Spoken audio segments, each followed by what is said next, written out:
What is up, everyone? We got another chapter of Fairy Tail. I am so excited to be getting more Fairy Tail still, so that is awesome. This chapter was a pretty good one. It had quite a bit of comedy in it. We are still learning about the new continent we're on, and specifically the harbor town we were in, which is called Elmina, if you guys remember. So where we left off, we were in Elmina, and we're looking for the water dragon god. We're trying to get clues about his whereabouts, because this town used to worship him, is what we were told. So we get into town, and we go into a hotel, and we see a fish on the counter that's wearing a tuxedo with a mustache. You heard that right, ladies and gentlemen, a tuxedo with a mustache. So right away, this is pretty funny. Of course, you have Happy and Carla, who are cats, which cats fish. That leads to some stupid comedy, and then Natsu, which is always going to lead to a little bit of comedy. So right there, it's like what the heck? Because if you guys remember at the beginning of the last chapter, getting into the continent, we're seeing that there is a lot of things that Ishgol didn't have.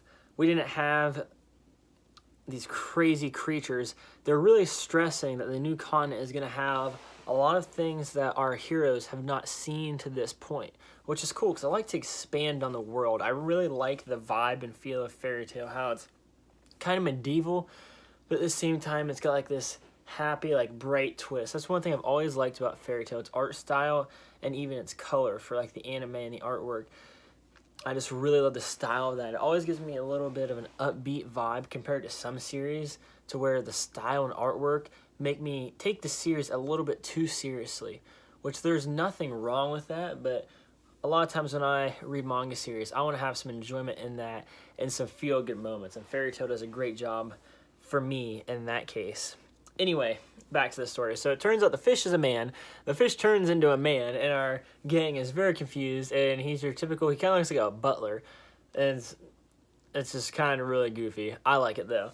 And the butler says he has to go because he's late for a date, and our gang is, like, super confused, and they ask him, like, pretty much what the fuck's going on.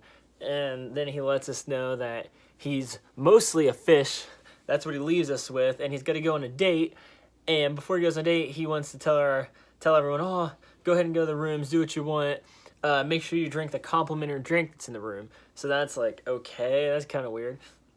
So they go up to the room, and lo and behold, there's a jar that looks like your stereotypical poison in any story. You know, it's in like a triangular vase, like kind of like a pyramid. So you're like, okay, this has got to be poison. They didn't mention it's poison, but guess what?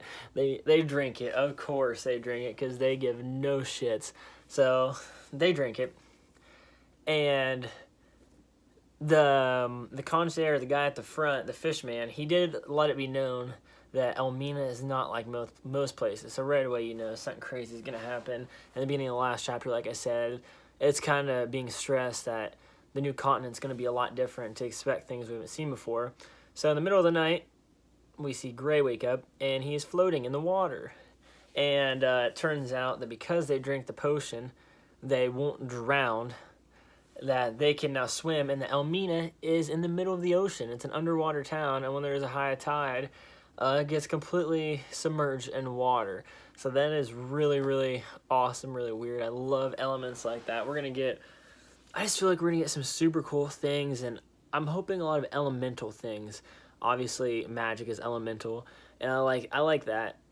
But yeah, so the town's underwater, and it turns out everyone else is awake first. And it's funny because Gray's the last one awake, but Natsu and Urza and Wendy and Lucy and those guys are already awake, and somehow they have a change of clothes on. I love Natsu's attire. He's got these like kind of long shorts that flames on his scarf around his head. I love it when they switch up the characters' clothes. I wish they would do that more often. I don't know if you guys remember, so when there was a small time skip and Natsu came back and he had a little bit longer hair before like the last arc in Fairy Tail, like the regular series. Oh my god, I wish he would have kept that longer hair. He looked badass as hell. That makes me sound like a fanboy. I don't even care. And then the girls had on their bathing suits, so we get our fan service, of course, Fairy Tail. Love it or hate it. So we get our fan service, but to me, I was like, what the hell? When they get to ever change in these clothes? And it turns out the potion not only lets them breathe underwater, but it gives them like some pretty much swimming abilities, makes them swim faster, so they're like damn Aquaman in there. And then we talk to the fish guy, and it turns out a lot of the residents, so they're all fish, the town's residents, but they turn into humans, not to spook the humans, or they turn into humans so that humans aren't spooked to know that they're fish, which is kind of weird. I'm guessing a lot of other places in the continent have some weird stuff going on. So that happens, and then someone in our crew, I think it's Gray, decides to ask the fish man. He says, is there anything you can tell us about the water dragon god? And then he flips the hell out. He's freaking out, and they mention you guys are bad humans, just like the ones from the other day. So someone obviously is there, and if you remember the end of the last chapter, we were seeing a couple of humans. At least I think they were humans. One kind of looked like a demon.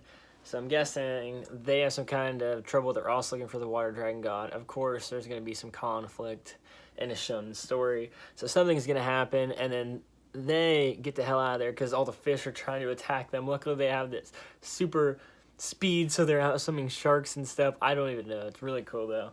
And then we flash on back to Magnolia.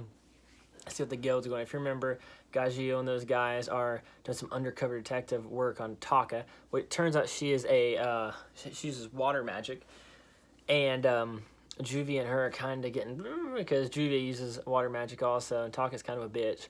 So Gagio is investigating, and then he makes a pun, we have to get to the tail end of this. And then we look over, and Taka has a damn tail. Looks like a cheetah tail. So I'm guessing she is some sort of animal also. I don't know. So she's from like an evil guild, if you remember that. It was an avatar, is what we think, because she knew the girl that was in it with the gray. So there's something going on with Taka. I don't know if she's possibly from this new continent. She can turn into an animal, because obviously there's others that can turn into animals. Obviously, this is a story about magic, so there's plenty of magic, I'm sure, that can make them do that. But we're going to get something cool on with Taka. That was it for the chapter. It was a really easygoing chapter. I think just introducing us to a new environment, and still really stressing that the new continent's going to be a lot different. I'm really excited for this series. Yeah, I don't want to live without Fairy Tail in my life right now, so I'm so happy to have it back.